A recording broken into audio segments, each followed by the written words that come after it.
Welcome back to the Open Mic Broadcast Network, the radio guy, Dr. Mike Prince. I am joined by football guru, none other than Coach Heisenberg. Coach, how you doing this week, sir? Yeah, I'm doing pretty good.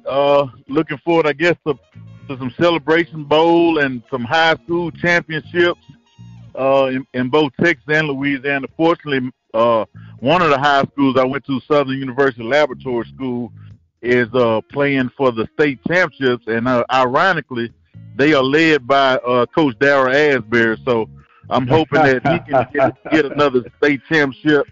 And another school, Opelousas High School, made it to they're in the public school rankings, and their head coach played for me when I coached at Grambling. So, and I remember doing a clinic with him a couple of years ago, and he said he thought they were about a year and a half, or maybe, sort of 2 years away from making a strong run, and this is the year that they make it. So I'm pulling forward for both of those guys. Well, that sounds real good, man. Sounds real good. Well, we had the SWAC championship that has come and gone, and the better team won. No doubt about it that the Rattlers, led by Coach Willie Simmons, did all that was necessary, dotted all the I's, crossed the T's, to be the SWAC 2023 champions. But I will say this, Coach, it was a much better performance by the Panthers. They just were not the better team. Yeah, they just couldn't finish. If you look, even from the start of the game, they moved the ball down the field, moved the ball, had an interception. Then there was a little bit of back and forth. Both defenses sort of asserted their will, and even Prairie View was winning a field position game. And then, bam, one big play the big play happened against them, and then they settled back down, and then it went sort of back and forth, but it was the difference in a 3rd and 1 getting it for Florida A&M and Prairie View not getting that same third down, or being close but not being able to pick it up. So you ended some drives, and then Florida A&M got some momentum going with some big plays by their offense, whether it was the running backs, the receivers on a couple passes. But I still think, Florida A&M probably feel like they left a lot of points on the field because Musa didn't have that good of a day. And Prairie View definitely feel like they left some points because, they were finally able to run the ball, but they couldn't get things really going in the passing game, where both quarterbacks left a lot of throws that should have been completed that they didn't make for their teams. No doubt about it, and it's ironic that you speak of the quarterback play from both positions. The portal just opened up this past week or this week, and you have, of course, the Andrew Bodies and others. Blood has made himself available for the portal. And when you look at it, do you, as a conference coach, kick the tires on either of those guys, expecting to add them into your stable for the next season, or do you look elsewhere? Well, I think you have to take a look at them, especially depending on how they did against you. Both of those guys, I say Body is a better athlete, but both of them can leave a little bit to be desired in the passing game, where Body can extend some plays and still make some throws. Hopefully his shoulder has healed up where he can do everything that he was known to do from before the injury. Blood, a lot of people may say, they'll take a look, but they're gonna wait on somebody else, as opposed to a guy that didn't have a lot of success at Southern, and he's only been a 1-year starter, so that's another negative against him. But people definitely gonna take a look. I had a chance to talk to him.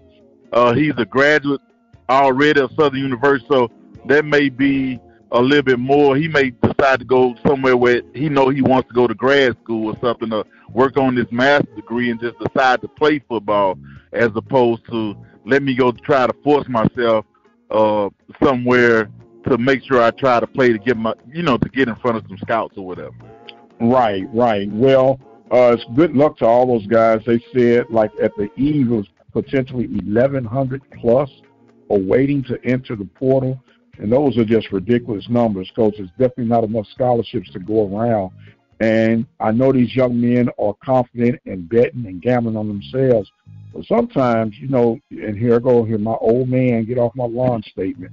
Sometimes competition brings out the best in you, even if you're not the man on top for that season. But if you can endure and adjust to adversity, then it makes you a better person in the long run. I think so. You know, sometimes it's something to be said about sticking the situation out. Now, it to me is a difference if you're getting treated badly or if you think you're getting treated badly. Now, that's two totally different things. But if you just getting beat out by somebody, and then the other thing you have to think about, some guys are getting told there is no longer a place for you. So it may not be just them making the decision. It may be their position coach, the head coach, or the coordinator saying, nah, we can do better than what we have. And my opinion as a coach, and it probably hurt me in the long run, if we recruited a kid and brought a kid in, then that's our fault if that kid don't make it, unless he's a turd in the locker room or on campus. Now, I would separate a kid like that from the team, but if a kid is going to class, going to study hall, and just not making plays, then that's our fault as evaluators. So I'm not going to force that kid away. Now, if he wants to leave, I'm not going to do too much to keep him there, but at the same time, I'm never going to force a kid that I recruited out of my program unless he's a attitude or locker room issue. But right. You know, some kids are being told, hey, you may need to look for somewhere else to play, especially at some of the bigger schools. Right. Well, the person that came to mind to me was Deion Sanders. You know, he basically left the door open as he was entering and said, you all can lead on out whenever you're ready to go on to that. And I'm going to remind me if I can remember, because I want to touch on that. Well, let me touch on that right now, then I can get back to my main course. Do you think it was deserving for Coach Sanders to be named player, or what, not player of the year, but sportsman of the year? I know there was improvement at Colorado, but do you think it was a valid selection or a hype selection? I think it's more, it probably has a lot to do with how much attention he brought to Jackson State and the University of Colorado in that span, and then with them winning the first game, winning another game that nobody thought they were going to win. So I think that probably has more to do with it, how many eyes were on the program, how much he made for the university, the city of Boulder. I think that's what it was. And to be honest with you, when I think he was going to be on Good Morning America, I was getting ready to walk out the door to take my daughter to school, and I saw that he was on there. I'm like, you know, that's ironic that you have a coach from a, 4-7 team or whatever as one of the first people that you're going to have on talking about college football. But, like you say, he's much like some other people that, they get in the media, but because people always talk about them, they're going to be on TV, whether they're doing good or bad. It's polarizing either way. So, you can't hate on him. He did a lot for that city, but at the same time, it's sort of funny to me. Right, and there's definitely no hating at all, because he knows how to work the camera, he knows how to work the media, and give them all kudos and accolades for that. But I was just thinking, now a bowl, even if they've gone 6-6, okay, I can give it to you. But he did turn the environment around, or the culture, as we like to call out these days. But just as many come in, many have left that portal too. And it's just a matter, can he reload and go a little bit further down the road this next season coming up? Yeah, like I said, I pulled for him. I've met him on a couple of occasions. I recruited when he had prime prep up in Dallas. So, like I say, growing up, he was one of my favorite athletes to watch and sort of emulate.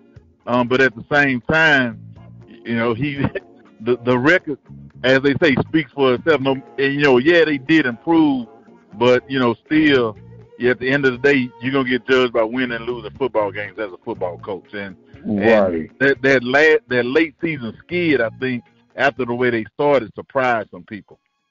And, well, since we are talking about coaches, we know we have 3 vacancies in the SWAC, 1 in the MEAC that we all are aware of, and then there's a possible at Alcorn. Now, of course, the hot ticket of all of these vacancies is that of Coach Berry.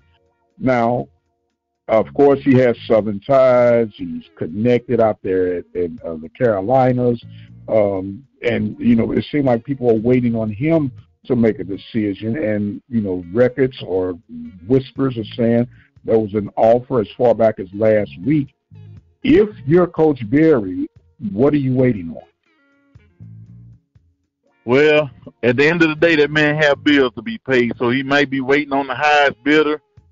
Then some schools, they follow state laws in terms of, okay, we have this job opening, we have to wait 2 weeks because of where the salary is coming from. Now, other schools that I understand, if the salary is not coming from the university, they can sort of get around some of those state laws, or what they can do is say it's such a vital position to the university, they can get past that 2-week waiting period. But, sometimes at the HBCU, we seem to be stuck in that we got to wait till a job posts before we can interview people. So it's a whole lot behind the scenes that a lot of people don't realize what's taking so long.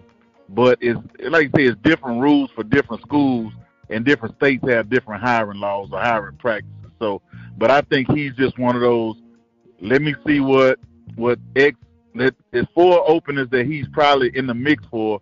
Let me see which one going to give me either the most money and the most years, or the most guaranteed money. And, with some bonuses or incentives, and what's my coach's salary pool and all that type of stuff like that. Okay. Now, when we talk about the guaranteed money, we know there are unique situations that go throughout any head coaching job. The last one that's sticking out to me the most is how Grambling had their deal structured. On the surface, of course, it was 4 years with guarantee of 2. And in Dooley's case, it was a guarantee, I guess a guarantee of 4 years, and it only went 2. And as a result, Southern has happened to eat that remaining 2 years. If you're on the market, and I'm not wanting anybody to try to read in between the lines, as a man who's been in that situation before, what do you think is the most balanced and reasonable contract for both sides, Coach? I think you have to start at a minimum of 4 years, and some of that is going to depend on what's the environment from a academic standpoint. Is the school or the team on a probation? Are they facing probation? Are they facing APR penalties? Are they facing any type of NCAA sanctions that can affect my job? So that's why, some people may, and then if you get hired late in the recruiting cycle, that may add, for some people it may add another 6 months to their job, or it may add another year, because if you're missing out on a whole batch of kids that could come in and play for you, then you already behind. So you need that security. And a lot of times people don't realize how not having a coach securing his job the last year or so in his contract, how that affects his coaching staff as well as the recruiting of the young men that are coming in, because people, they tend not to listen to you when you make a recruiting pitch if they don't think you're going to be there. And then you got your coaches who, everybody's in their last year, may be thinking, man, about halfway through the season, they getting resumes ready instead of concentrating on the task at hand. Right. Well, when you look at it from that point of view, that situation to have a new coach in place has to be somewhere around before December 15th mark of where the new recruiting start, right? Yeah, that's the big thing, especially amongst the bigger schools that might have some NIL money to dangle around in front of some recruits. So they really want to hit the opening of the transfer portal along with the signing day for junior college kids, as well as the early high school signing period. So, for, say, some of the FCS schools, they might not sign a whole lot of kids, minus the junior college kids, until February, because every kid want to see is somebody that's recruiting me lightly going to come back in the picture before they decide to put their name on a piece of paper, because everybody think they going FBS or high FBS Power 5 to, on down the in-state schools. Maybe just say like a Sam Houston will dangle around a few more kids now that they're quote-unquote moving up to whatever conference they going to. But the HBCUs, the Lamars, the Incarnate Words, they probably going to sign more kids, minus the junior college kids in February, because everybody's still waiting to see who's going to come back in on me. Well, now that you say that, I know verbal commits aren't worth anything anymore, and it's to the point now where a letter of intent doesn't mean much these days neither, does it? Man, it's so crazy, because how a verbal commitment meant a lot at one time, but to say, are you committed and you still dating other people? Are you committed? Are you committed to me and not taking any more visits?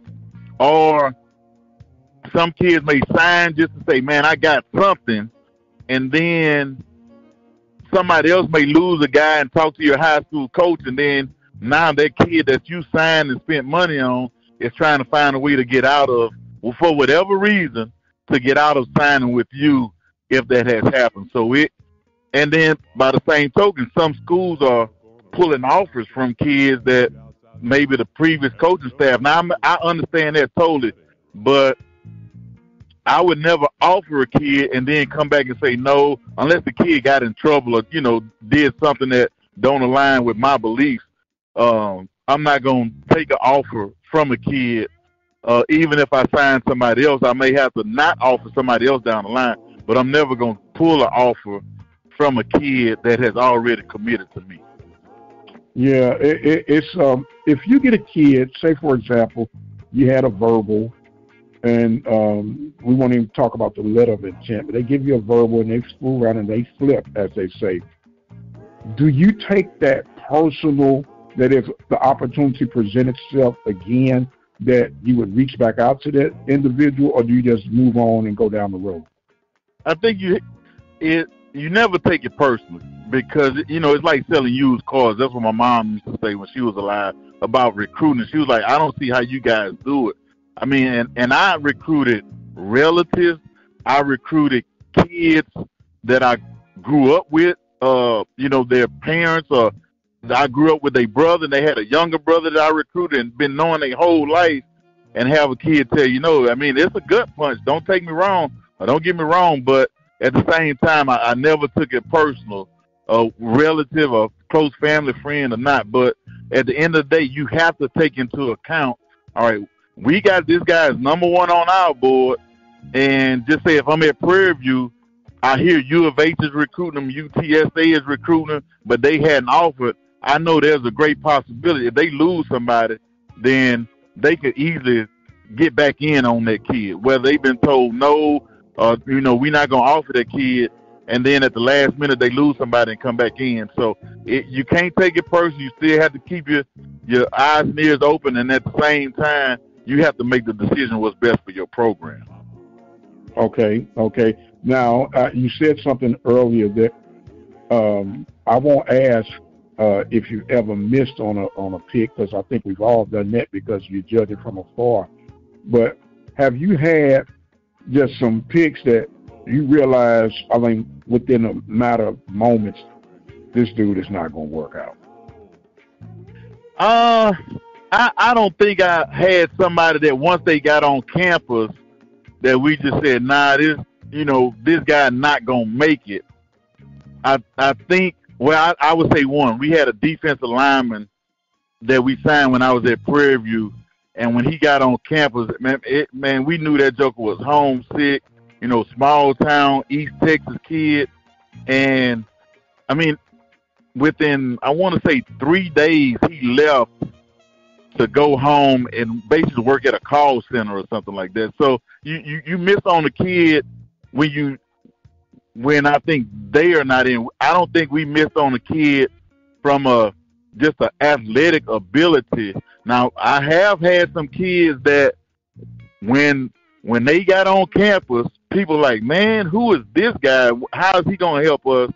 And the first time we did a conditioning drill, or we did an inside run, or we did one-on-ones and nobody could stop them, everybody's like, oh, I see why they got him. And, hey, it's one guy that's going to be a surprise. When we got Jonte Abear, a lot of people didn't really like him, but my brother had coached Jonte in high school. I went to high school with Jonte's mom, and she was a great athlete. He's like, look, this kid, he played at a high school program, didn't win a lot of games, but this kid was productive wherever he was. And then I signed a kid when I was at Grambling out of Dallas Carter High School, Keontae Gray. He was smaller than Jonte Abear, but I think he came in third in the state of Texas in 100. And he didn't show up to practice the first day. So the second day, he comes out there late, and everybody's like, whose little brother is this? Hey, that joker he caught a kickoff in practice, and everybody say, oh, that's somebody's big brother right there. That joker was fast. and he finished like in the top 5 in the country in kickoff returns. So, you know, I think I've erred more on the side of finding a diamond in the rough than a piece of doo-doo in the ice cream, as they say. Well, you know what? You remind me of a guy that was running back for Purvey back in our day named Victor Pegram. And this dude was about 5'6", 5'8" at the most, but built like a tank, man, and just ran havoc. This dude was rushing for 1,000 yards back in the 80s. Yeah. So that'll let you know what kind of heat and thunder this guy was bringing. And I can remember the first time seeing Abear. He's not gonna say much, you know. As a matter of fact, I was butchering his name up because I was calling him Herbert. And he said, yeah. He was like, no, man, it's Abear. Abear. Okay, then I got it. But you talking about, and I'll never forget, man. He went off on Southern during their homecoming. And little kid stayed like right across the street. He grew up right across the street from Southern's home, Mumford Stadium. Yeah. So he was real close to campus. And when you seen where this guy come from, you understood why he ran like he ran. That was one of the most dynamic players, man, that I've seen in a long, long time, bro. Yes, he definitely was that. But like you say, it's the connections and the recruiting and the projection of where's that kid gonna be in a couple of years. Like you say, that's the hardest part about recruiting, getting down the line on some kids. How much intangible or work ethic they gonna bring to the table now that they're away from home. So that's the biggest part of it right now. Okay, well, we know that the recruiting is going to be flying fast and furious, and we got to back up to this Celebration Bowl, Coach. This Celebration Bowl. When you look at it, FAMU coming in strong, willing, and able. Then you got Howard, who's well-rested, willing, and able. Have you had much to look at Howard on for an assessment, or do you need a little bit more time? Now, I've seen a couple of their games on TV, and I think they're going to be stout defensively. I don't know if athletically they're going to be able to match up with Florida A&M's speed. Size-wise, they're going to be pretty comparable, but I'm going to still get an edge to Florida A&M.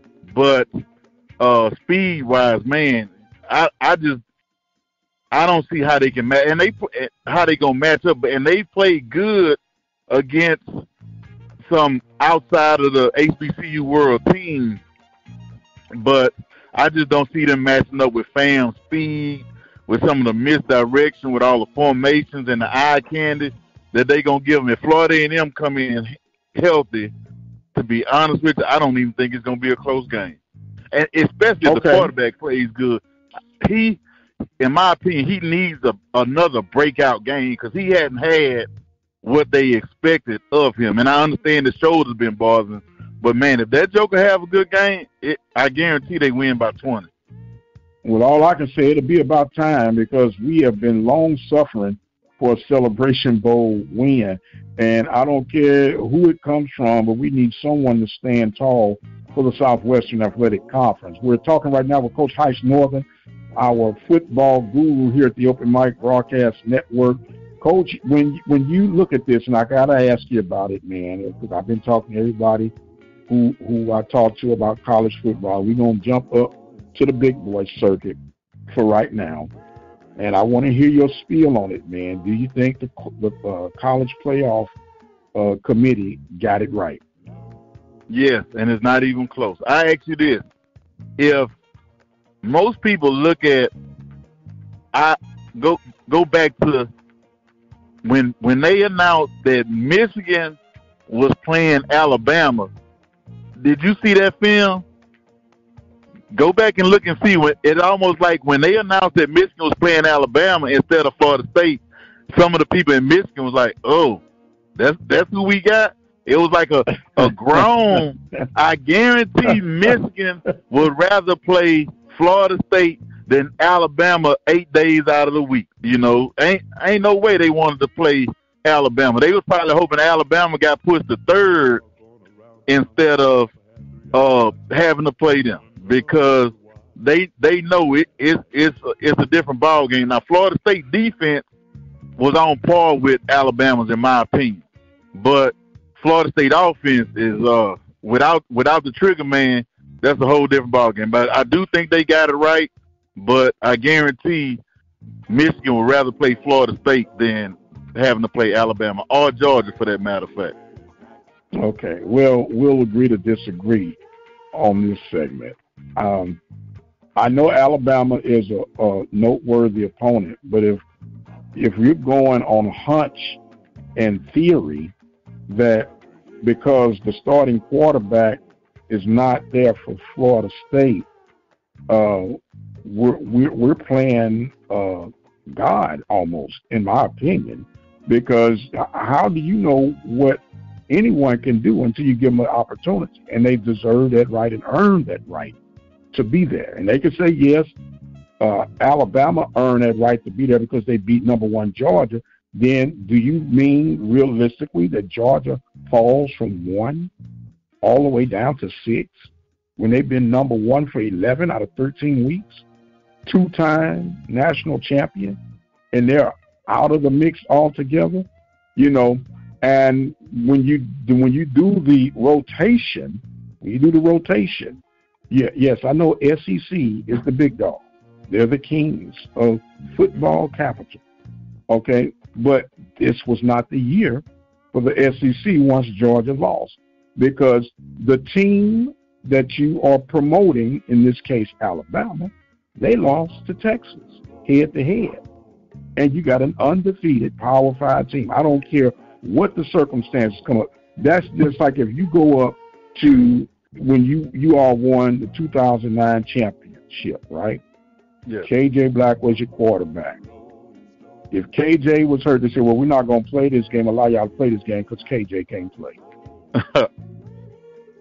That is, like I say, it's different circumstances, because it was known before the fact that if you do X, Y, Z, then you get in this game.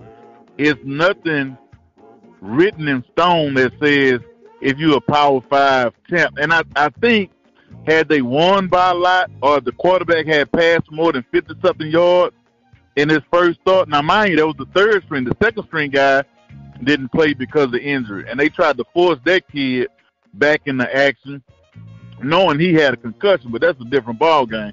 But it's no way you can say I would rather have you can, because they were undefeated. But other than being undefeated, you wouldn't say that Florida State is a better team than Alabama. Okay, Coach. Let's answer this. You just hit it on. They won with a third-string quarterback.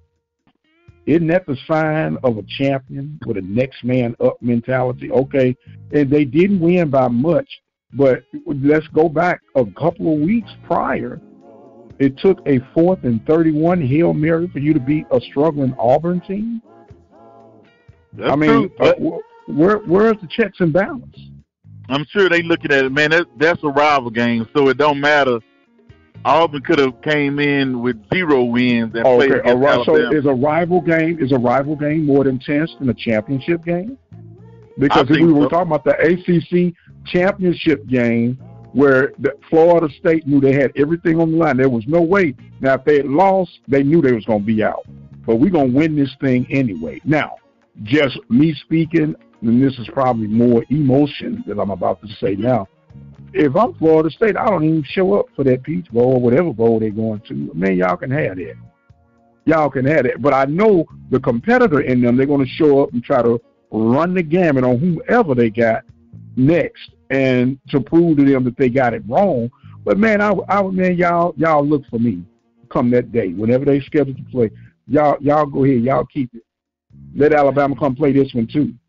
Yeah, the thing that you're going to have to look at, too, the guys at Florida State that have pro aspirations, since they're not playing for the national championship, do they even play in the Peach Bowl? So that's right. That's another thing you have to think about. They probably going to have, they got the 2 defensive ends that's projected to go in the first round. They probably won't even play in the game. So that's going to affect how they look going into the Peach Bowl. So it's like I say, it's more to it than just team, because you have more guys now that have first and second round evaluations that are not even playing in bowl games. I saw that. Yes. I'm sorry. Now Georgia's their opponent. So you're going. This is not. It would be a good matchup under different circumstances, but it's not going to be that intriguing of a matchup, in my opinion. Man, I like you say, that thing gonna get ugly and unnecessary, as the old folks say. But it is what it is. That's why I like the structure of the SWAC, and I like the structure of the MEAC. It dims the controversy. And I know that a couple of years now that people out of the East have been crying that we need to get rid of the East and the West from the SWAC and let the top 2 teams play. And ironic enough, it was coming out of the FAMU and the JSU camps because they fell victim one to another. But all I say is win the games you're supposed to win. That's what makes college football. And don't cry about the structure when you knew the structure, because you've been a survivor of the West. There were a lot of years where you could have said they're coming out of the West, because for the longest, the West was much more dominant than the East. But you still had to end up playing, it seemed like 10 times out of 8, Alcorn coming out the East, because they were just that dominant out of the East for so many years. Yes. So it's like I say, it's just one of those argue for the sake of argument type of thing. So I don't think most of the conference that do play a championship game, I think it's maybe 7 of them, and it may be 1 that the top 2 play against each other because they didn't divide into an East and West type of deal. But mostly everybody else either has an East and West or North and South, and the winner of those 2 sides play each other in pretty much all the conferences, except I think I want to say it may have been the MAC or the Sun Belt. One of those, they just play the top 2. Now, do you have a preference, Coach? Whatever rules they put in front of me, I'm gonna abide by those rules. So if I think it's easier to get there if you have East and West or North and South versus the top 2, in my opinion, because what are the parameters for you getting there. There's no doubt because of the preset rules that if you finish top 2, then that's it. It's not a lot of tiebreakers, but if you have a East and West, then you pretty much competing against just your side. You're not worried about the overall conference standing. So I think it's tit for tat, but at the end of the day, it's going to all balance out. Okay, let me stick to home, Southwestern Athletic Conference. Okay, we have 12 teams, right? And for the most part, we have 11 game seasons, right? Mm-hmm. So right there Everybody play everybody. If you want to do that route, go to top two. Everybody plays everybody. And then let the last man stand and win. But guess what? It's still going to come down to head-to-head, Coach. Yeah, it is at the end of the day. But then you're going to have people start complaining about, well, we don't have chance to play any quote-unquote money games. So all we doing is beating up on you know each what? other. Yeah, that's where you got to build your marketing teams on your respective campuses. Yeah. You know, and sell your product. Stop looking for someone else to sell your product for you. You sell your own product. That's how you rectify that. But you can't have it both ways. Okay, No. You want to play the top two teams, but then you still want money games. Well, if you get divisions, you got an opportunity to get your money games. Yes. If you want to do it like that. Now, am I sounding like a cruffy old man? Nah, I mean it makes sense. Like say, I've been on a few coaches committees from the NCAA level and the conference level, as when we talked about some of those things, the East and West situation, or when we talked about, even the stuff like the shoe deals in the conference, when everybody had Nike and everybody had Russell, all those different things we talked about. Okay, we need to set a parameter of a money game where we had schools in the conference that were lowballing each other for $5,000 or $10,000 to get a money game from somebody. So it's a whole lot of those things that go into consideration when you're talking about scheduling, the business aspect of it. So it can be quite the conversation. If people knew what was going on behind the scenes, which a lot of times they have absolutely no idea what they're talking about, but they want to talk about it, if you understand what I'm saying. But it's more than people know that go into how do they come up with some of the decisions that are made on a coaching level, a staffing level, a conference level, all those types of things that, like I say, people think they know, but they really don't in terms of the business side of SWAC or HBCU football. Yes, sir. Yes, sir. And look, maybe these would be some of the off-season things we'd have to conjure up, Coach, if you're still willing to hang around with us, man. Yeah, it's no problem. Like I say, the only problem is, I'm gonna tell the truth, and a lot of people don't like the truth, and I might need to find a way to sound a little bit nicer or whatever. But at the end of the day, I'm gonna tell it like it is and let you deal with it. I learned that a long time ago. Tell it like it is and let people deal with the truth. Yes, sir. You referred to Aunt Esther a little while ago. Have glory. How about that one? Yeah. Oh, man, he is our football guru, Coach Heisler. Coach, you got any closing thoughts and comments for us this week, sir?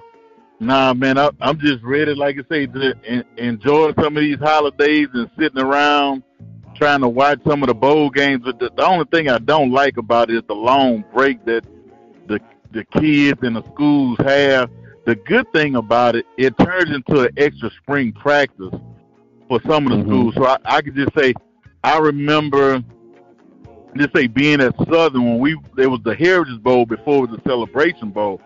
So we would have, a period, we might call it the Jaguar period, where the defensive coaches and the offensive coaches would give us, 15 minutes to sort of go against each other, and then maybe all the young guys on the team. So all your red shirts, your scout team guys, you gonna let them run the plays that we normally run, and now they getting a chance to get ahead before you go into spring ball. So it turns into, for some people, a glorified spring football to see what you guys know, what are they picking up, and sort of how are they going to practice, how are they retaining that information. So it's a plus from that standpoint, but at the same time, it can be a grind because some coaches, they just believe in just working you, and you don't have classes to worry about.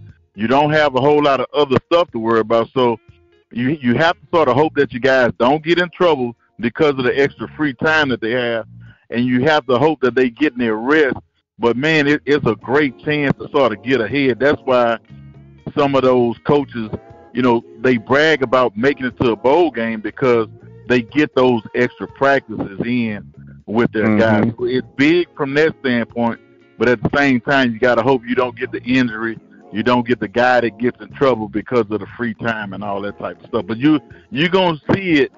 I just saw something on the bottom of ESPN where somebody's player got arrested for driving with a suspended license with a little bit of weed in their car. So, this is the time of year that those things are happening. Some schools, you have to realize, they already out of school, have had fall graduation. So now they just on campus sometimes by themselves.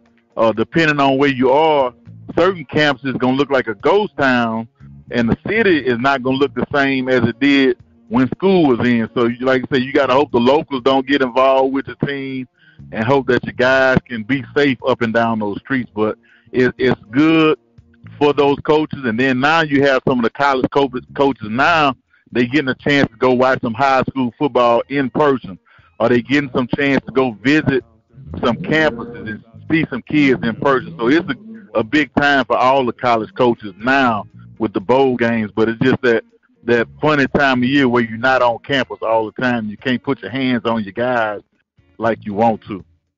Right. One more thing I failed to ask you throughout this segment, Coach. Do you watch that Army-Navy game, and do you like it? If I'm around, I definitely watch it for the most part.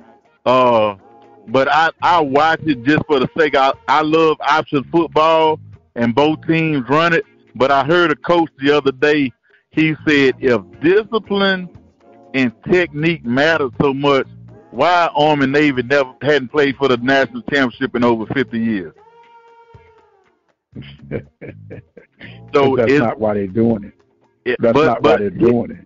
Yeah, but his thing was, you can't talk about discipline and all that when in fact those are the most disciplined kids in the country. It's about his thing was it's about Jimmy's and Joe's, because he was talking about recruiting when he said that. So it's about getting good football players into your meeting rooms. That's what the guy was talking about. So well, I interpret that as it's about integrity as well. And you can talk about the Jimmys and the Joes all you want to, but I don't know if you'll agree with me or not, Coach. I'm going to go as far as to say 95% of these quote-unquote Power 5 programs, I'll go up as high as 98, they're doing something that's going to question their integrity. I don't care if it's NIL, and this NIL ain't nothing new. They've been doing it for years, but they found out it's too much money to hide, so let's create the NIL. So because they've been backdooring for years, and so integrity is one of the main things that I really gained out of that Army-Navy game. But I didn't mean to interrupt you, sir. Hey, I like it. I like watching because, like I said, I like option football, and just the way it goes, and the announcers that they have make it even more. And it's cold and snowy a lot of times. But you're talking about the NIL. So as a lot of times back in the day of not too long ago, the black coach was as most people say, the bag man at most schools, the running back coach or the safety coach. But it was always said that you can tell who the bad guy was or the best recruiter on the staff was. It was always the black guy that had his hat turned around backwards on the sideline. That's the money guy that's who go get the recruits. And he knew everybody's background, and he knew where all the bodies were hidden. That's why they always kept the job, because they knew who to get the money to and all that kind of stuff. But like I say, when you watching some college football games these next couple of weeks, look at the black dude on the sideline with his hat turned backwards. That's gonna tell you a lot about it. I'm gonna keep an eye out for that one, Coach. I sure am. Coach, we thank you, man. Look, I know it's your hunting season. You be safe out there, man, and bring back some good game so we can all eat at the table. How about that? Will do. All right. He is Coach Heiss Northern, our football guru. I am the radio guy, Dr. Mike Prince. Thank you guys so much for joining in with us. Don't forget you can follow me on X at The Mike Prince Show. Subscribe to the YouTube channel at the Open Mic Broadcast Network. And we have a 24-hour stream available for you at obnradio.com. So until the next time, you guys be blessed, and we'll see you on the other side.